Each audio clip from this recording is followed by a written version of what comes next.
And then I see your Batman in the back. I have got a full-blown 100% pure as day Batman outfit that was made by Zach Schuler, who does movie stuff. I paid about $1,000 for the suit. I got my headpiece come out of Canada, my cape come out of the England, and he built my entire chest piece.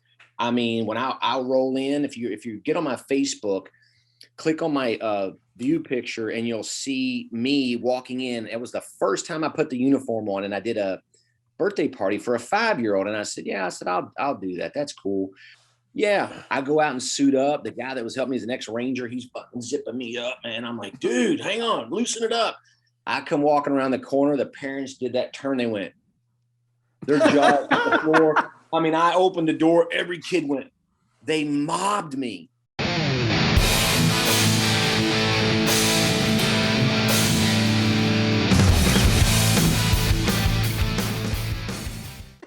Well, with that, I'll just go ahead and officially open the show now. So welcome to the NerdBrand Podcast, everybody. We're on the show with Scott Smith, who is actually the real Batman. And if you don't believe it, we'll have a link. As it turns out. I do say that to kids. Michael Keaton awesome. may want to. Let me tell you. He may want to fight you. Well, listen, the Batmobile is 2 streets over. True story. The Michael Keaton Batmobile is parked 2 streets over in the garage. Dead serious. Really? I'm not joking with you. Where do you live? I was actually coming down Blankenbaker Road. I went, oh, there's Michael Keaton's Batmobile. Oh, wow. Yeah. I need to get out more. Now, I know that the comedian, the ventriloquist, Jeff Dunham, he's actually got one of them. And, of course, I don't know if it's Jay Leno, but Jay Leno's got the tumbler. He's got that. The newest one? Yeah, the one from Christopher Nolan. That's they were in that. It's actually on YouTube, where the Jay's Garage episode where they're in it and driving it. Oh my God, it's so noisy.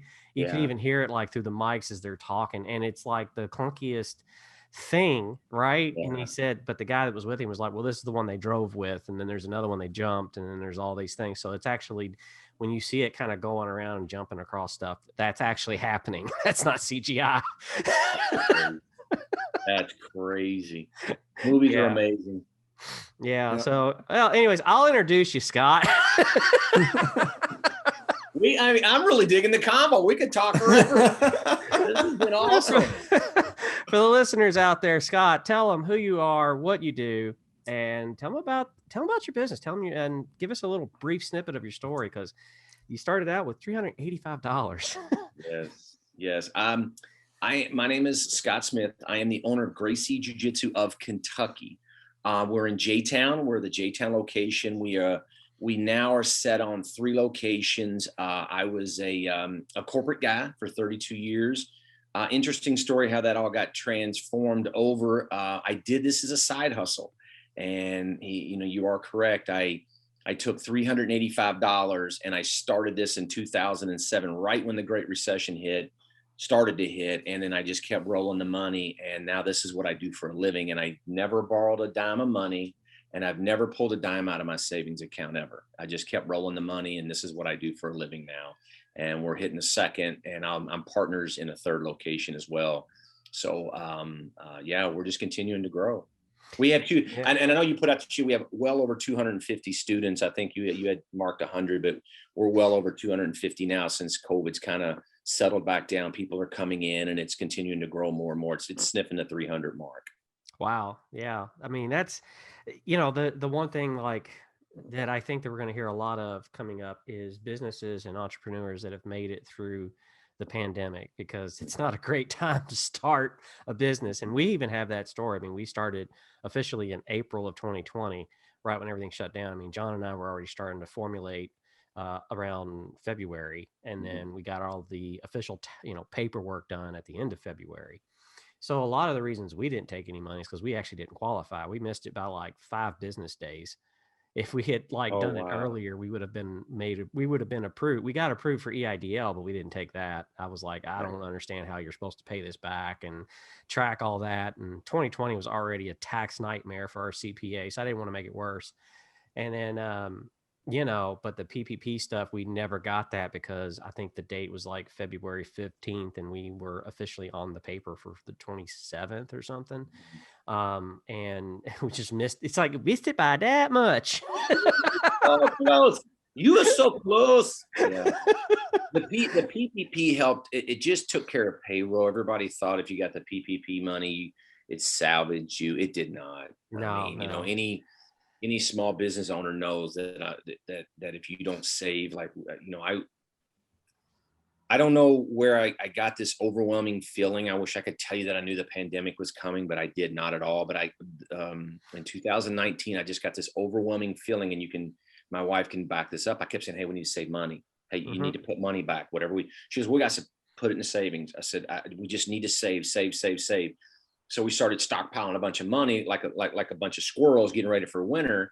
And we weren't going anywhere, buying anything. And I honestly cannot tell you why I was so compelled and felt overwhelmed to do that. I just did. And I had enough money saved where our business, the Gracie Jiu-Jitsu of Kentucky, everyone could have walked out the door and I would have been able to pay myself and pay every bill for 6 months. Yeah. So we had enough money sitting there. And, when it all happened, you're just shocked, because I closed down a week ahead of time. So when all this was happening, I said, I'm a leader in the community as far as in jiu-jitsu and martial arts. And I said, I've got to do the right thing. I said, there's a pandemic. There's, people are getting sick. We need to shut down. So I had people hitting me up. Thank you. You're awesome. Way to take a lead on this. Well, lo and behold, they kept you shut down forever. And it just kept going, and trying to get a grasp and a hold of what's going on. So it was a very, very challenging time.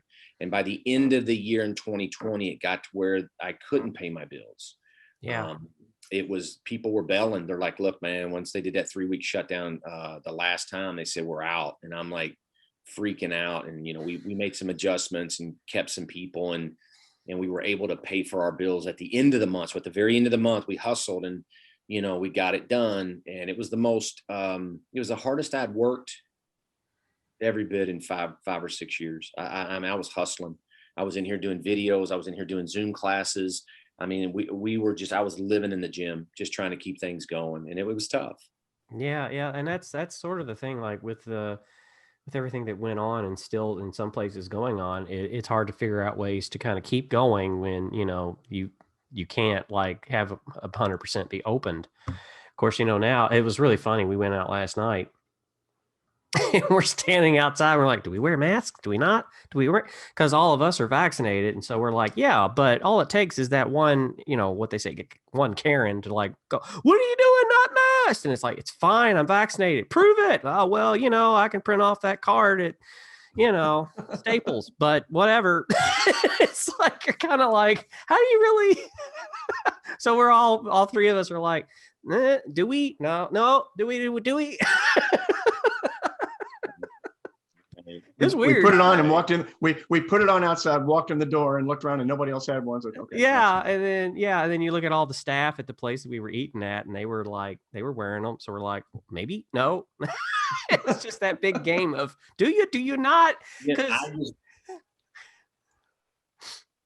I wear them, walk in. Hey, do we have to have this? If they say yes, I've got it on. Yeah. But I'm like, oh, thank goodness. And I rip it off, So I just did that. I went and got my hair cut. I look really fast right now. But I walked in, I looked at my hairstyle. I was like, I need to wear this? She goes, no. I'm like, oh, I was looking for a garbage can to throw it in. And I'm like, I just wear it. I never mind the masks because I'm such a nerd that I just kept thinking like, I look like Optimus Prime, because he's got that thing on. And I feel like fine.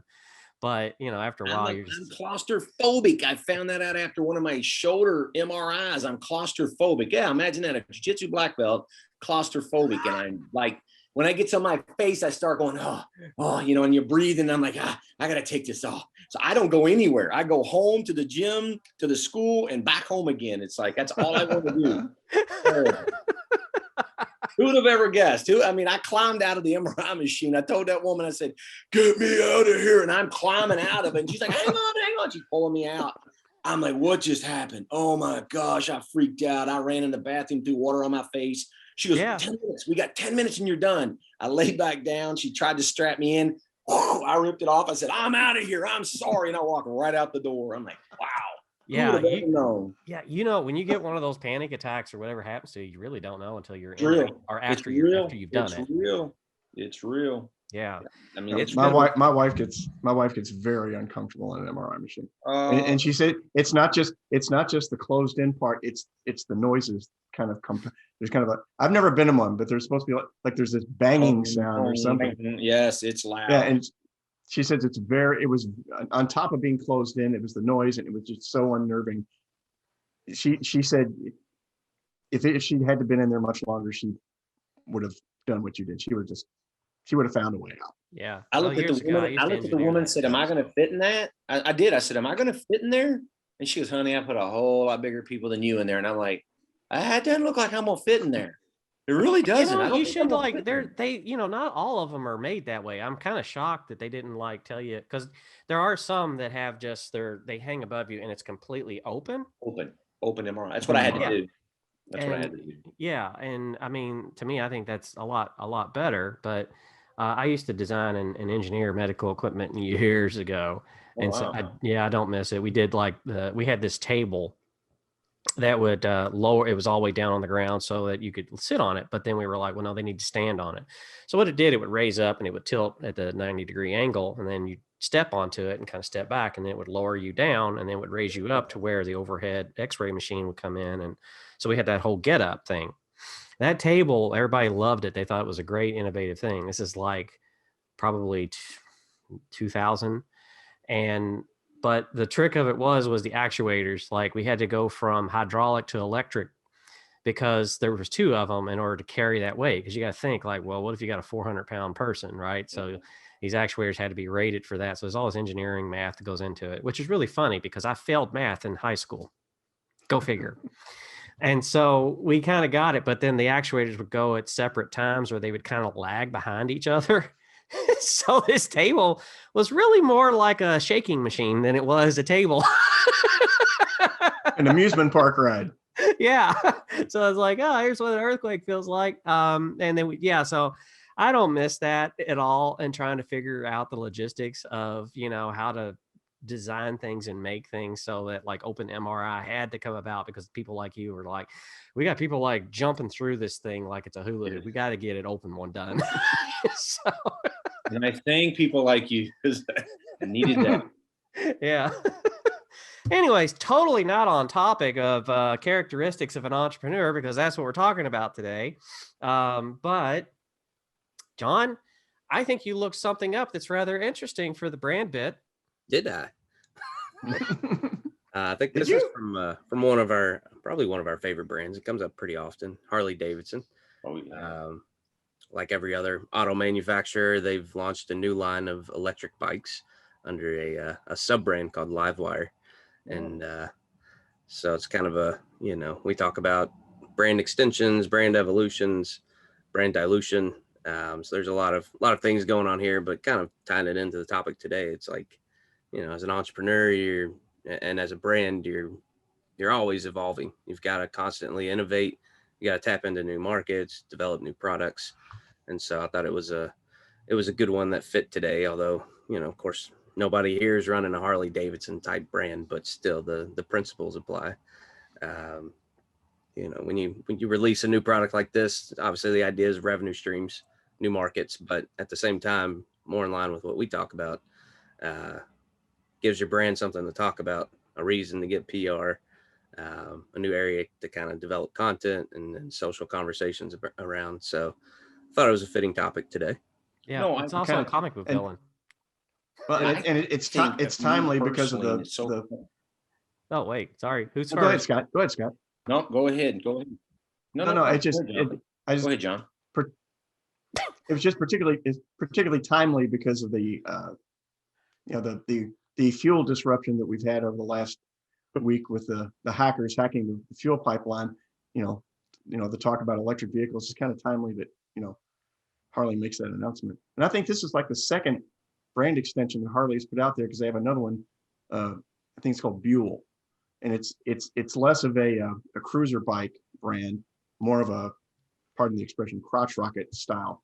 Yeah, I mean, it's all around the urban. They're targeting more of the urban market and younger demographic who isn't super concerned or doesn't have a need for long distance travel, and they are more concerned about energy, whatever shift to electric energy and all that stuff. So Yeah.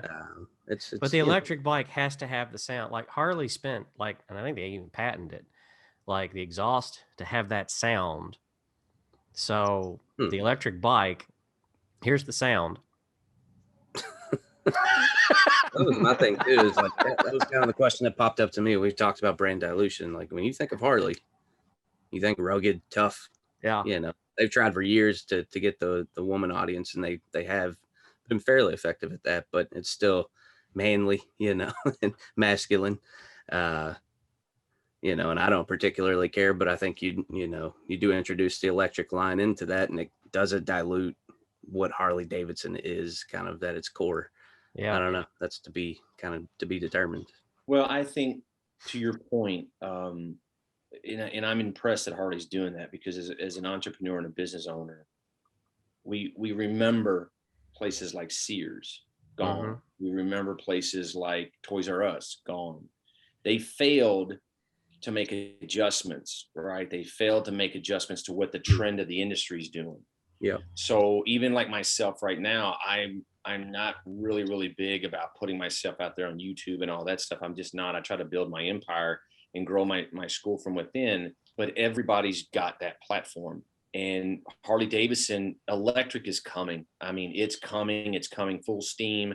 I'm like you. I want the rumble. I want the gas. I want to spill the gas down the side of the fender. I want to smell, all those things that I'm used to. But yet everybody else growing up, like our kids, it's a different world. Now they're wanting to save the planet, energy, all this different stuff. And, Elon Musk, man, you got to tip your hat to that cat. He is just a genius, in my opinion.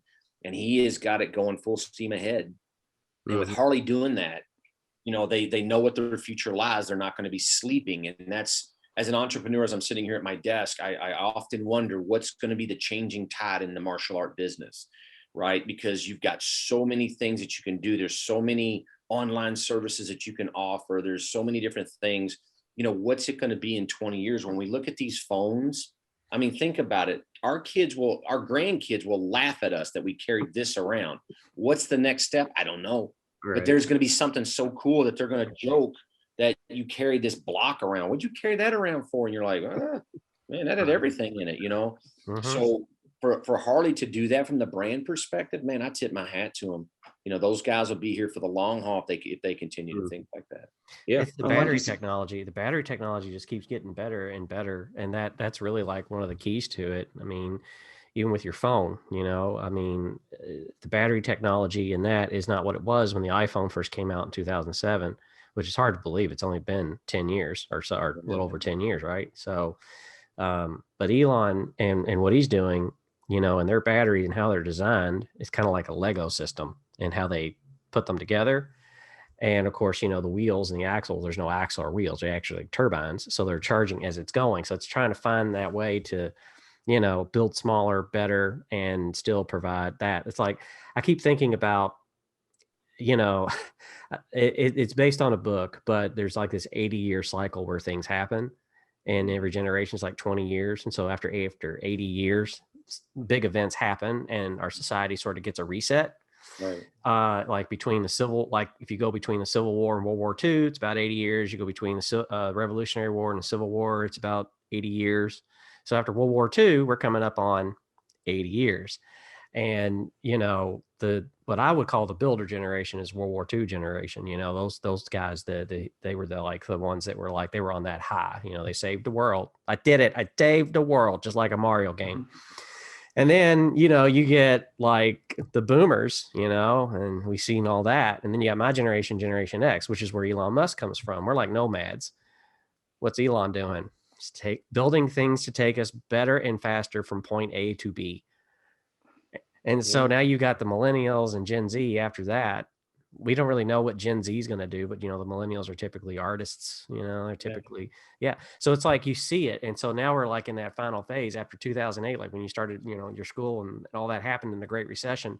We're in that final stretch. What the heck is going to happen between now and I don't know, 2028, or 2025, whatever, we're kind of like in that time now. So I don't know. I think that we'll see a lot. Yeah, the electric thing is not going to stop. I'm kind of curious what's going to happen with like just electrical power to your house, because, you know, it may be the same price, it may not, but for $10,000 putting, you know, solar panels on your roof, and you get into this co-op of selling electricity, because obviously electricity is this thing that you can't like hold on to. You have to, if you have too much of it, you got to sell off it. Right. And so what point do we get where roofing on every house in every neighborhood is generating electricity for the power grid? You know, it's just that's the thing that just, I keep watching innovations in energy, and the pipeline thing kind of got everybody's attention, because everybody's like, how does one pipeline sadly shut down the entire East Coast of the country? Because that's kind of sad. True that. Anyway, I don't know how that ties into all that. That's another tangent, just like how we started out with Batman, which we'll get back into, I'm sure. But so one of the characteristics of being an entrepreneur for me is like, you got to have a vision, but it doesn't mean you got an idea. You got something that people can follow. Because if you have an idea, there's a saying, and I don't know if I put it in the notes, maybe it's in a different characteristic I put in, but it's one of my favorite ones that I heard. It's a little snarky, but it's like, if you think you're a leader and you turn around and no one is following you, you're just taking a walk. Yeah. And so if you don't, so if you've got a vision and nobody can figure out what in the world you're going to do, that's what you're doing. True. So how do you, when you think of vision, there's no wrong answer to this, but what comes to your mind? Well, here, it's interesting you said that, because one of the reasons I believe that I've been successful in my business here at Gracie Jiu-Jitsu of Kentucky is because I've sold my vision. I sell my vision to everybody that walks in. So if you guys would come to the school, and you know, I get to know people. I try to talk with them and get to know, as I was building my brand and building my school, because I didn't want poison in. I didn't want people like, let's just say you had a completely different vision on what you wanted. You came in, ran off different students, did whatever. I wanted to try to keep my vision and my brand all the same. And so what I did is I knew who I wanted to market to. That's gentlemen from 30 on up to 60. I knew that when they came in, training at our academy, the number one thing is safety. You want to be able to come in, train, get a great workout in. You want to feel safe, because a lot of people come in here and they think, oh, MMA, I'm going to be UFC. Who's going to punch me in the face? Who's going to do this? I mean, everybody has that perception. And I'm like, no, that's not what we do. And then I start layering out to them how we approach training, how our methodology on teaching, our methodology on how to develop your skill. So people come in and they go, oh, okay. So then I'm constantly explaining to them about reaching out to more people. This is where the second location came in. And we've had people that have left us a year and a half ago, and they recommend people coming in. So we have people going, oh yeah, you remember so-and-so used to train here? Yeah. They're like, oh, their whole family told us this is a place to go. We wanted to come here. And, you know, so then they sign their family up, or they sign themselves up. And so the vision is so crucial. And I'm sharing this, exactly what you had just said, with one of my professors here. He's actually opening a church. He's from Chicago. His name is Adam Miller. He's a pastor. And his church is Life Church.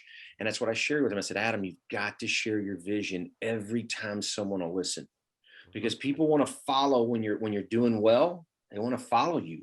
Or if you've really got a cool vision, they want to follow you. They want to, or at least hang out to see what you're going to do, right? Because you got a really cool vision. It's like, I'm just going to kind of hang out to see if you can really pull this off.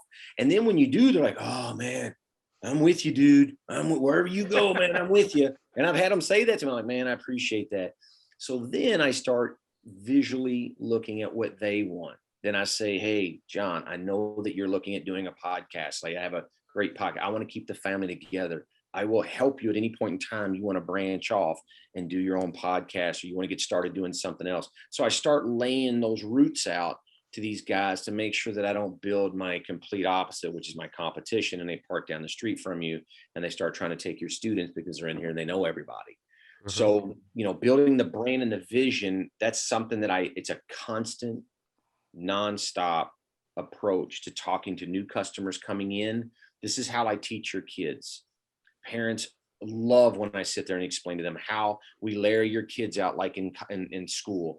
4, 5, and 6-year-olds, it's Spider Monkey and me. You're with them. It's a bonding experience. Then we go to juniors or minions, which is 7, 8, and 9. They go solo. Here's what we teach them. Juniors, we prepare them for college, which is the adults class. So this whole layer of walking, and I've had kids with me since they were 4 years old, and they're 12, 13, 14. I've got kids in college right now that I've had since they were 7. They're in different states at college, and it's very effective. So I one of the things I emphasize is always share your vision to anyone that'll sit and listen to you, because they want to follow you if they really like what you're saying. Yeah.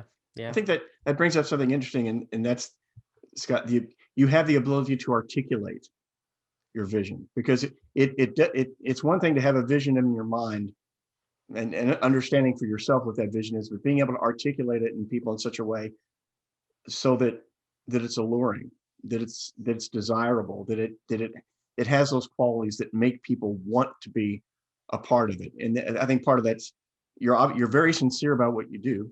You believe in your product. You believe in what you do.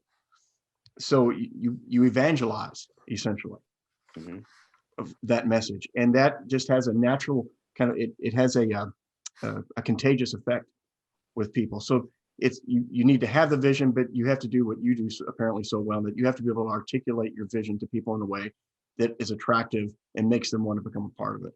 Yeah, and that's how, when you talked about leaders, if you walk and there are people that I'll go through a burning building. True story. There's people here in my school that I respect so much that if the building was burning, they said, we got to go this way, I would follow them right into the flame. I believe in my heart that they're going to take me out of this. And once you develop that set and people know that you care about them, it's not about me. This is a really weird statement, but it holds true. And I'm not BSing at all. I don't really care about the money. I really don't. I don't want anything. My house is almost paid off.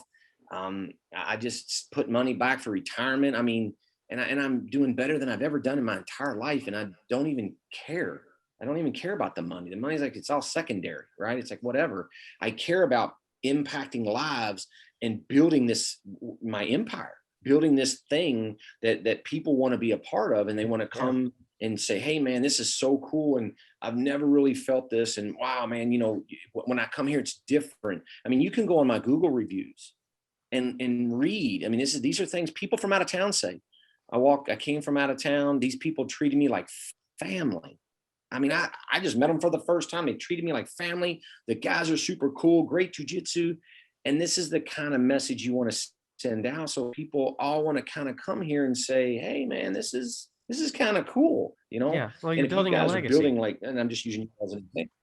You're building a legacy. You guys are building, your brand that you're doing right now. You may have to talk to other people close to you. Maybe you don't have, like, when you say customers, but I always like to, when I'm in front of a customer, let them know who we are. And I did that in the automotive industry. Whenever we would come in and I was kind of a consultant, I'm saying, hey, listen, I understand your business.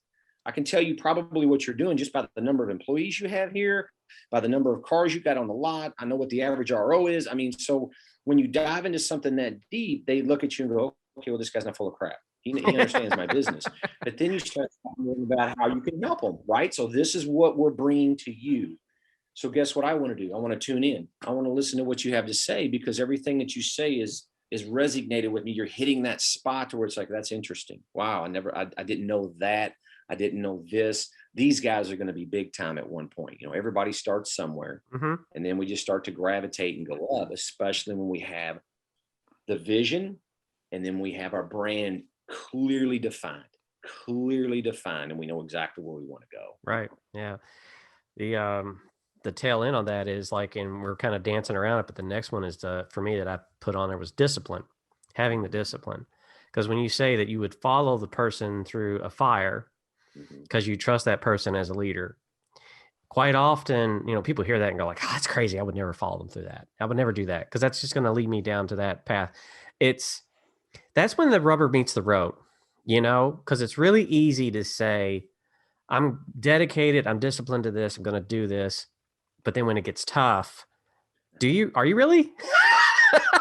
We know for marriages, like, that you spend more time in a marriage on, like, when you take your vows, for better or for worse. Well, mostly it's for worse. Rich or for poor. It's going to be a lot of poor.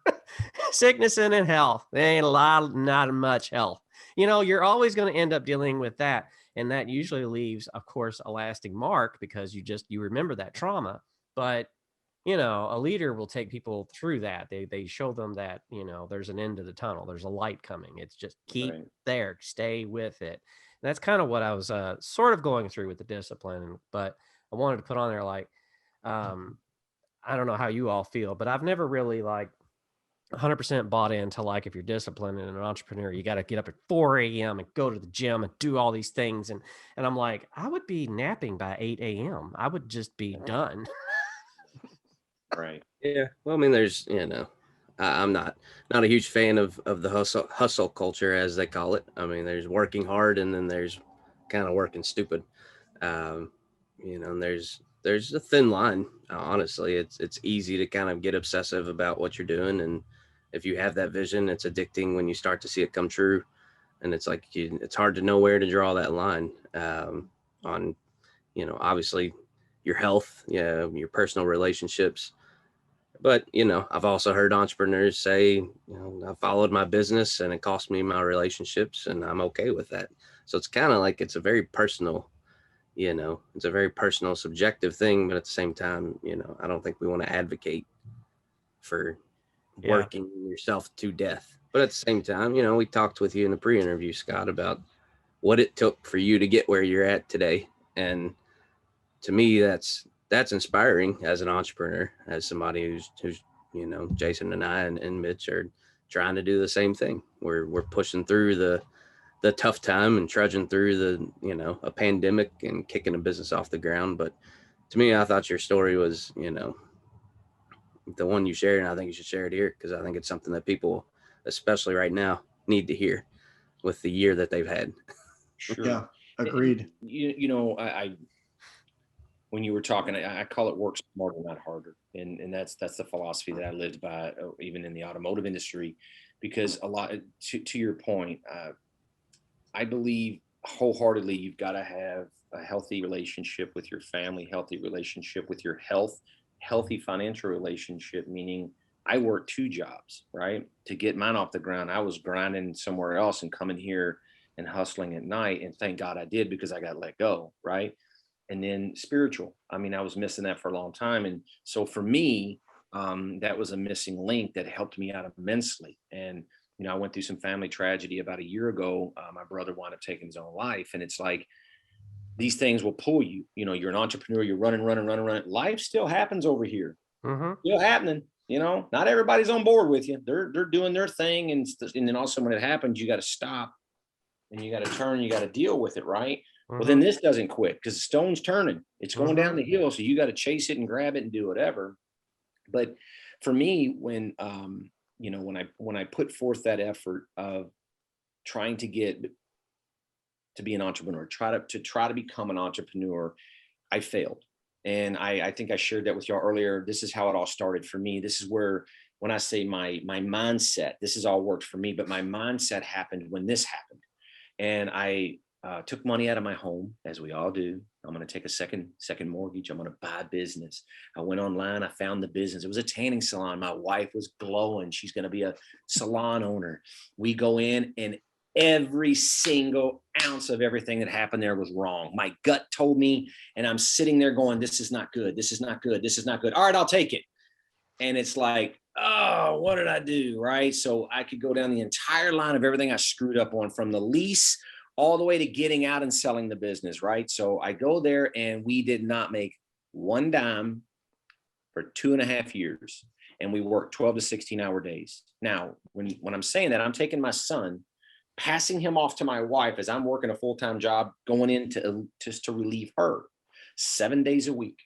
Wind up, we turn around.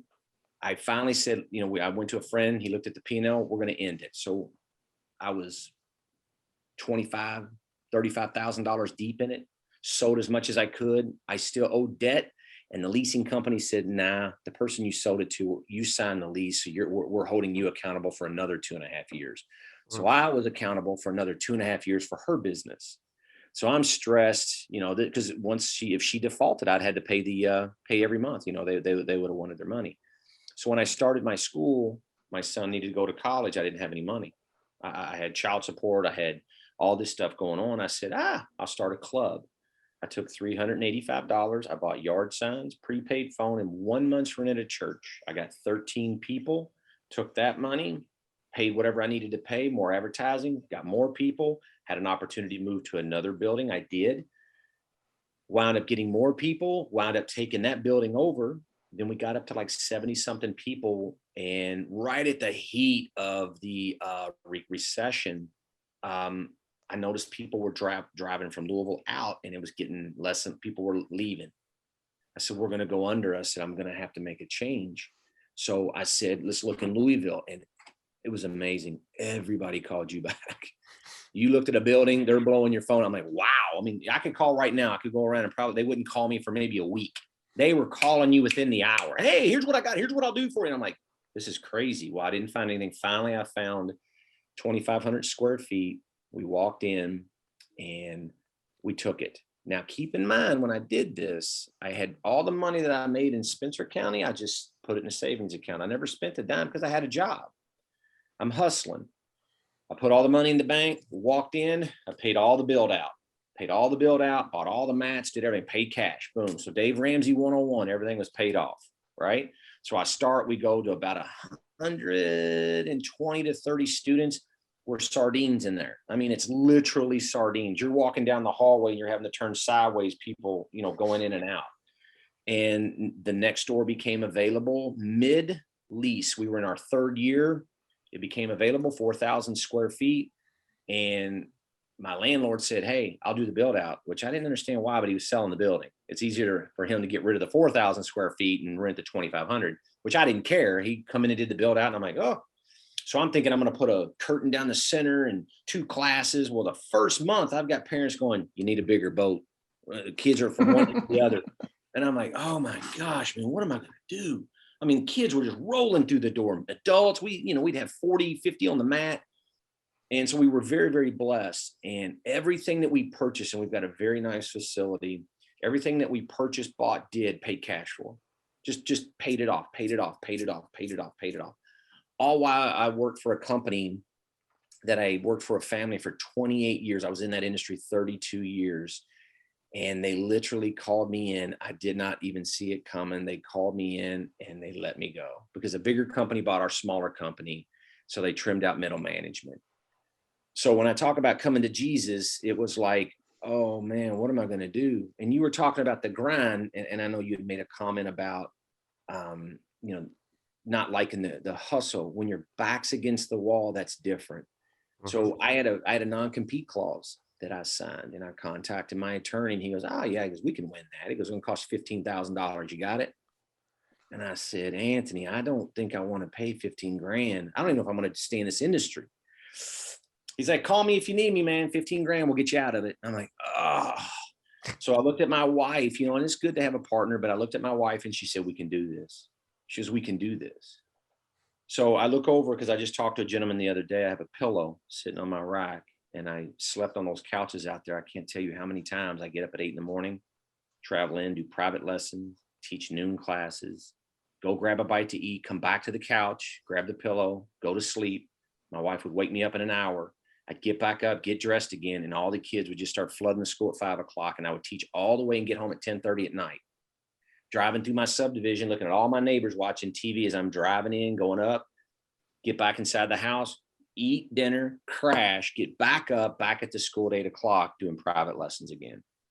Then I would do noon class. Then I would eat. Then I would sleep on the couch. And then I would get up that evening until I started getting my staff developed. And then all my guys started picking up classes where I was off on a Tuesday, off on a Thursday. So I had the vision, the thing that I can share. Master Clark said this years ago. He said, when everybody was worried about getting the next student, he goes, I was worried about getting my next instructor. So I have this vision of where I see this company going at the end. I do. And there's always that saying, have the end in mind. And that is so true, from the name to what you're doing. Have the end in mind. How are you going to sell it? And I mean, I'll pose that question to you guys. Have you sat back and said, when this hits it, are we ever going to be able to sell it? Or are we just going to have to shut it down? Right. Mm-hmm. So those kind of questions are things you look at, and everything that you do will align with where you're going. Because if it's just open sea, I mean, we're just driving the boat, right? I mean, we're doing good. We've got some waves, we got some sun, but where are we going? I don't know. Let's just keep going, man. This is awesome. So then there'll come a point, I'll be 55 this year. I'm not a spring chicken. My wife will be 60 in July. So we're not spring chickens. So what am I going to do at the end, right? So now I'm in the midst of determining, okay, I'm getting all these schools going. What am I going to do when I'm tired, right? Jiu-Jitsu's pretty demanding. And I mean, I get tired in my body. I've had, I just get tired. So I'm like, okay, am I going to be able to do this for an extended period of time? So I'm already looking off at other businesses, other things, because I'm a grower. I've got to constantly grow. So going back to the school, now I make a living teaching jiu-jitsu, and it's been very, very rewarding. I've been all over the world. I taught in Japan. I went to Sasebo, Japan, taught seminars at the naval base. Mm-hmm. I've been to Brazil, went to Brazil and trained in Brazil. So this is what jiu-jitsu has given me. I'll never be able to give it back. And now it's given me a living. And I'm so thankful for that. And that's just not lip service. A lot of people say that. I am genuinely thankful for what it's given me in my lifetime. And the friends, it's amazing. I got surgeons, I got attorneys. They all race to the school just to train because they want to get away from their world. They just want to get away from it. And jiu-jitsu is where they come to, I need my hour and a half, and then I'm out. And I'm like, this is so freaking cool, right? I'm not at a place like, I use the analogy. I never want to be a service director at a dealership. You buy a $70,000 car, there's a problem with it. I'm pissed off, right? Yeah. I'm coming up and going, dude, $70,000, and this is going on with it. And I'm like, nobody does that here. They walk in, they go, finally told him I ain't doing that meeting, man. I had jiu-jitsu. I got to go. And I'm like, Jesus. Awesome. Love it. Well, I mean, it's kind of like the ground that we've covered. I mean, talking about the characteristics of an entrepreneur, beginning with vision and now in discipline. I mean, you're hitting into passion. I mean, you kept being passionate about what you're doing because it's just kind of part of your makeup.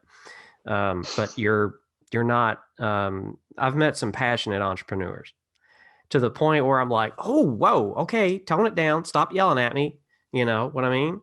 Sometimes we get that way, and it takes either by age or through practicing certain disciplines and everything, and just learning to kind of cool off. Don't get too hot, don't be too cold, but don't overwhelm people with it. And so I remember my story early on. I was just way too passionate for people to be able to handle it. Mm-hmm. And that was in my early 30s. Of which John is in now, but John is completely 180 degrees from what I was like when I was in my 30s. Right. And then you talked about, and I'm going to bring this up because you hit on it, like what does NerdBrand do in 30 years or whatever when we hit where we're at? And our diversity of our age group is pretty crazy. Mitch, I won't say your age, but it's I'm closer to Scott than John. Yeah, we'll say that. And then, John's 30, I'm 45. So, I look at for NerdBrand, at some point, John's going to be sitting where I am because I ain't going to be here. Right. I'll be maybe chairman of the board or something. If he needs me, call me. But, at some point, it's his ship that he's driving, and hopefully there's another person that's with him to, continue that on. So, and NerdBrand's kind of set up that way. I mean, that's the way we are. We can have succession plans and just keep rolling that way. But typically in our business, I mean, there's an absorption or something happens, at some point. It just is inevitable. It's just how you prepare for it, like you say. And you have to do that. But we're passionate about it, what we do enough that's why we think of it that way. We think about the future. Probably a little bit too much. Knowledge that you guys have, whether someone's 30, it's like, one of the things that I share with so many upcomers is mentors. I mean, I've got so many mentors that I meet with. I physically meet with. I have one, He's a dear friend of mine. Thank goodness. It's Kelly Construction. I may have shared that with y'all. It's a multi-million dollar construction company. And one of the owners, I played softball with both of them, but one of the owners was in a Bobcat pouring my concrete back when they were nothing. And now they have offices, it's amazing. And he gives me such a sense of peace and clarity. Now, I also have another gentleman that owns 8 schools that's in Arizona that I Zoom, or actually messenger call with him once a month for 1 hour. And we discuss different topics and things because he's specific to my industry, right? And then I have what I call my spiritual advisor, which is Adam Miller, who's out there now. We have a seminar this weekend. And anytime I need to sit down with him, we'll go meet up and we'll sit and we'll talk about things that's going on in your head, feeling right, feeling wrong. Because when you guys start becoming successful, and I do believe you will, meaning like hitting it where you want, jealousy comes in from everybody. People will start saying things and you'll go, why is he saying that? Because they're jealous. They don't have what you have. So you have to understand when the naysayers are coming in, you got to know when to say, nah, be careful what that person's saying. They're not saying it for your benefit. They're saying it for their benefit. Yeah. Mentors become so crucial in the sense of saying, instead of going down this thicket, right, you're able to talk with someone and they redirect you just by them sharing a story or whatever. Because my mentors never tell me what to do. They just say, hey, here's what I've done. Hey, let me tell you a story about somebody I know. And then so they just give me information and I get to lay it all out. And I go, okay, well, this doesn't make sense. This makes more sense to me. And then I'll wind up making a decision and going that route. Yeah. So, mentors are friends. I mean, that's really what it is. I mean, a mentor is a friend. They may be like somebody that, and the fourth thing about an entrepreneur, decision-making skills. yeah. Not all of us are good at that. Not every entrepreneur is good at that. And that's why it's good that you brought up mentors, because you got to find somebody that is. Yeah. And they at least can help walk you through the decisions that come your way, because not everybody's a wise sage. And in fact, no one really in my opinion, no one can be that person and have all the bases covered. You have to have some outside help, some outside advice from a mentor. And, in faith, you have somebody that's is discipling you, as you could say, if you want to use a church term. But it's still the same principle, that you have somebody that's sort of been there. And it's a perfect example of what you just said. They're telling you a story. They're not telling you what to do. Right. They're just kind of like saying, like, this is what happened to me. And, they are riding on that. Like, I hope you're smart enough to figure out that the stove is hot. I promise you it's hot, even though you still probably want to touch it. I'm telling you a story about the time I got burnt, and I hope to God you figure out, don't do that. And some people listen well and some people don't. And, some people only learn by getting burnt. And it's crazy, my kids. No, I'm just teasing. I think that's kind of the testament to having a co-founder, to bringing in a business partner. I mean, I can only speak from personal experience, running an agency on my own for about 2 years before Jason and I got reconnected and decided to go through a merger and expand NerdBrand.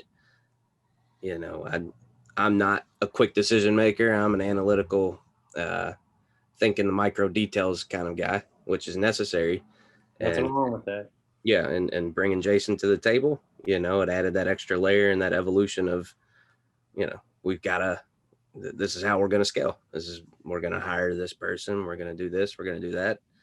And let me kind of play in the execution of what happens with that person afterwards and all that. So I think there's a lot of, when you look at these characteristics, and especially the decision-making one, there's a lot of power, and obviously you give up equity, you give up wealth probably when you bring in a partner or a co-founder, but you got to look at what you're getting and what that's going to do to kind of, scale whatever it is you're doing. And to have a mentor, to have somebody bounce stuff off of internally who really gets the business.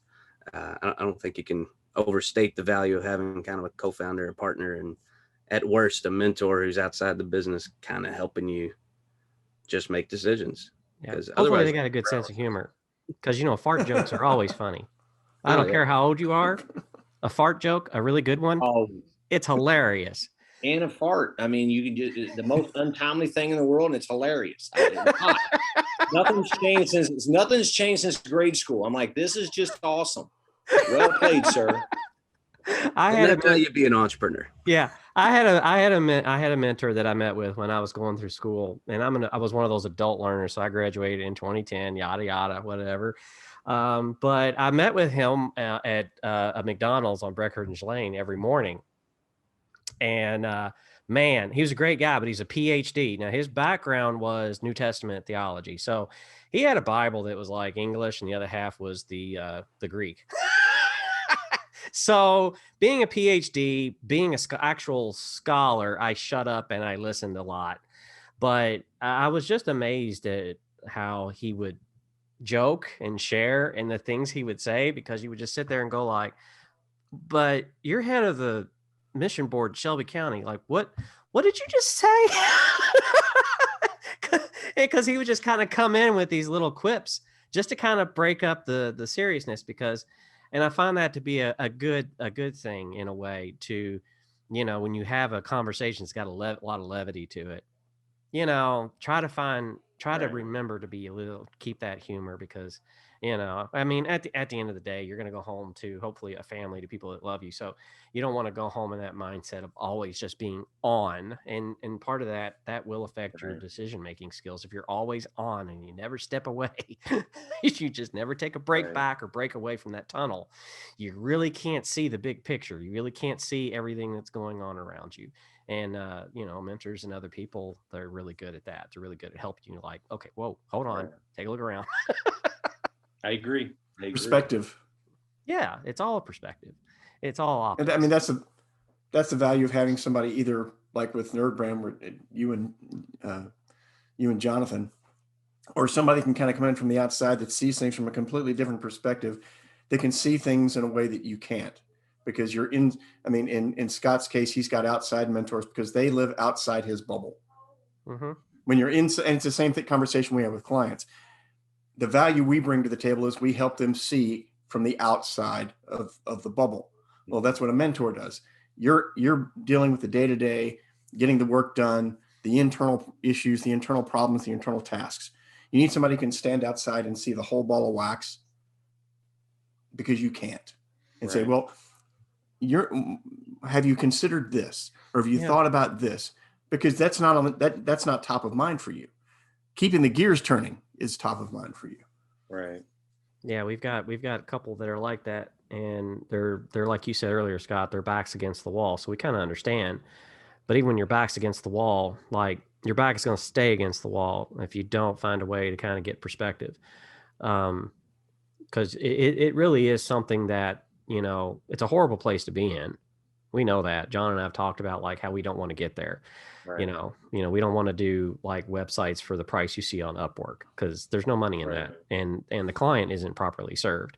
That for that brief moment, they're going to be happy that they got something, but then they'll realize the phone still ain't ringing. Nobody's talking to me, and nobody still knows who I am. And it's horrible. It's a horrible feeling. And we really like helping people like get out of that. So it's really hard to kind of get people out of the corner, because we are telling them like, you may have to sacrifice something. Hopefully not your firstborn, but something. Depends on how much you love that firstborn. Yeah. You're like, you know what? That first kid, we were all worried about him falling down the steps. By the second one, we were like, fine. I've got a family that's got 10 kids, and I'm sure he'd go, well, let me see. All right, not the first one, but I'll give you the third one. You can have him. Good grief. That's spares and multitudes there. They're an awesome family. 10 kids, all from her, not a merged family, 10 kids. Wow. I'm like, rock it, man. They are awesome. And I mean, she's got a set of twins. It's a well-oiled machine. They cruise in like the Gracies in the first UFC, man. They all got their beanies on. They all come rolling in. Are they like Irish Catholic or? He actually owns an IT company in Middletown. I don't know the name of it, but I'm like, well, man, you probably need to take a second, third mortgage just to feed that crew, Right. I mean, wow. They arrive in a bus. Yeah, that's what they do. They all, and we have another family that's got 6, and then another family that's got 7. and I'm envious. I think it's just awesome. I really do. I think Yeah. it's just awesome that kids come in and or they have a lot of kids. Like my wife has a son, I have a daughter, and we have my son Dalton, and he does jiu-jitsu. He's the only one that really is involved in it. So we're kind of a split family, right? And it's like, you know, and I came from a family I had 4, right? And mom and dad, and everybody came to our house. So it was like game on all the time, man. It was like there was something going on at our house nonstop, 24/7, kids running in and out. And I just loved it. And I'm like, this is just awesome. So what I did when my son is I let all of his buddies come over. So I raised like 4 to 6 kids pretty much every day of the week. It was good. It was good. And it was awesome. And one of the kids he's getting married. He's getting married Saturday, walks in and he just looks at the house and he says, this is where I grew up. He works at Ford, married, getting ready to move to a farm. And Donna's like, well, I'm sorry, we're selling. We're leaving this place. You know? And I'm like, so yeah, I totally get it. I totally get it. Yeah, I grew up as an only child, and a friend of mine that I've known for years, John, met him recently this week, and he's got about, I think, 6 or 7. I've lost count. I don't even know if he knows how many he's got right now. I mean, after a while, he's like, oh, well, that's one of mine. Okay. Walk into a store and say, split up. They can't track us all. Well, Scott, we appreciate having you on the show, man. Your phone's starting to blow up, so I think I can tell that you probably get ready to have to go here in a bit.